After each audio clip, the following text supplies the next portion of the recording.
Well, first of all, I can't quite imagine what we mean either. I think this is the test, is to imagine what could that mean. Maybe the bridge concept is virtual reality. Obviously, we're on the brink of building computer-assisted worlds that don't quote-unquote really exist, but which we will experience the way we experience dreams or the imagination. And I think this is where psychedelic substances come in. Shamans have always entered into a non-physical realm of information through trance. In a way, there's nothing new here. This is part of the archaic revival. Well, I feel like, the taste of the sacred. Will you still love me? Will you still feed me when I'm 64? Early rolling?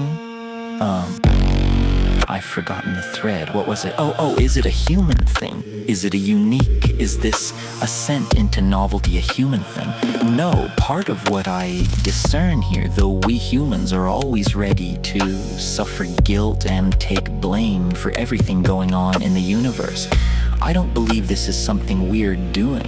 I think that we are as much corks tossed on the ocean of time as are hummingbirds and prairie dogs. In other words, an event of cosmic significance and importance is going to occur not far in the future.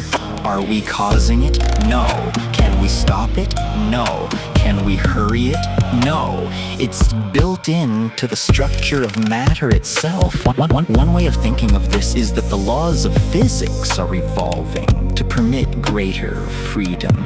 And people have said to me, well, don't you find it a little strange that such a momentous event would occur in human history? After all, human history is 10,000 years wide. The planet is 5 billion years old. Pretty unusual coincidence that human history would be happening when this cosmic event happens. No, that's completely wrong. Human history is being caused by the nearby presence of this event. In other words, if you think of the event as something which has shells of influence, some of its shells of influence reach so far back in time that they drag life out of the primitive oceans. Some of its shells of influence reach so far back in time that they define the emergence of the hominid line out of the higher primates. So shells reach back to Egypt, some to medieval times. As you approach the present, it becomes stronger and stronger.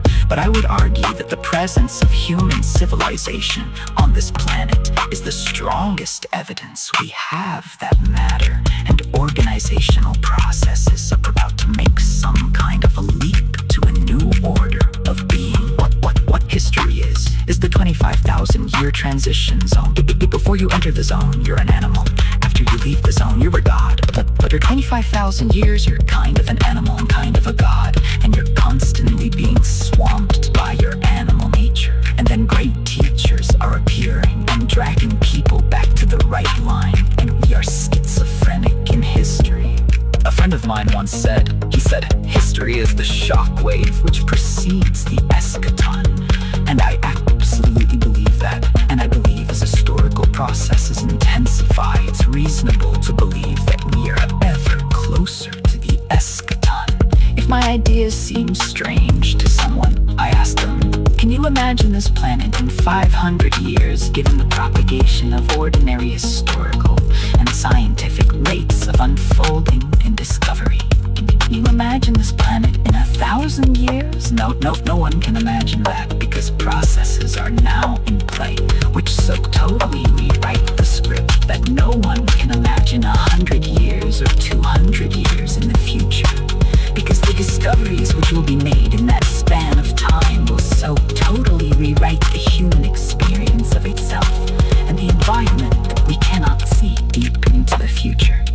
And this indicates to me that the future is exploding in an asymptotic unfolding into a kind of cultural hyperspace.